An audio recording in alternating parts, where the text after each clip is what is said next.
el 3 de junio, a 3 días de la elección del 6 de junio, el presidente mexicano dijo que la contienda electoral se llevará a cabo en total tranquilidad, sin violencia.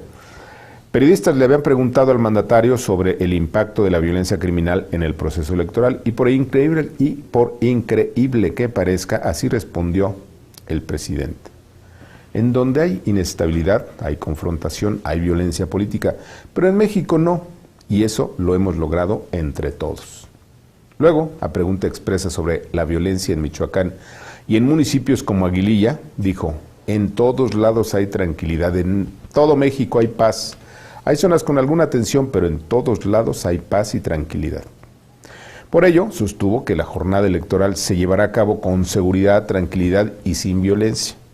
Y frente a esa mentirosa respuesta del presidente, obliga la pregunta: ¿a qué tranquilidad se refiere López Obrador? Olvida el presidente que la prensa mexicana, la que no está sometida a su tiranía, reporta que México es uno de los países más violentos del mundo.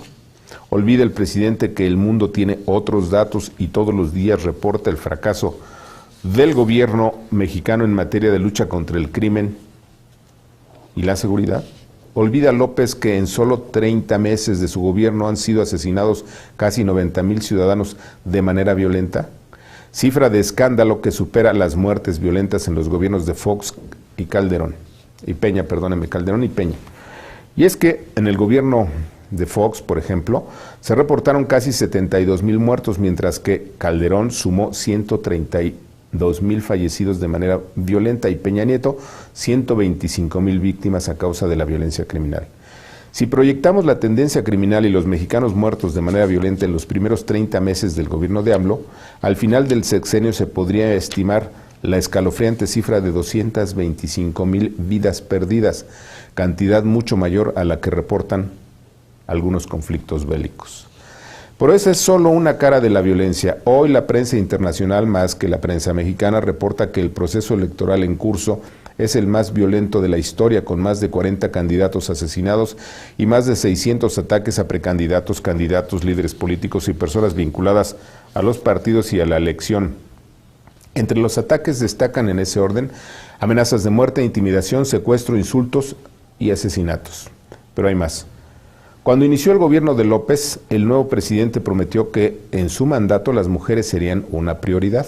Hoy, a 30 meses de distancia, los feminicidios llegan a 2,200 en promedio y 11 mujeres asesinadas por día, lo que significa 80 al mes. Además, según la red Todos los Derechos de Todos, hasta el mes de mayo habían sido asesinados 45 activistas sociales, entre defensores de los bosques, de la tierra, del agua, de la ecología y contra el Tren Maya.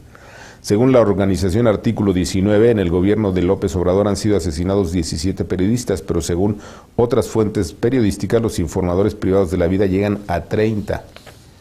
Y el caso de los muertos en México a causa de la pandemia ya es un escándalo mundial.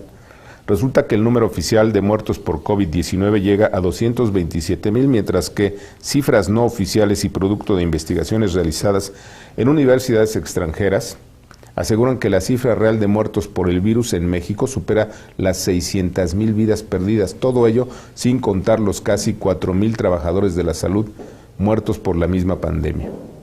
¿A qué paz se refiere López Obrador? ¿Será la paz de los sepulcros del poeta Espronceda?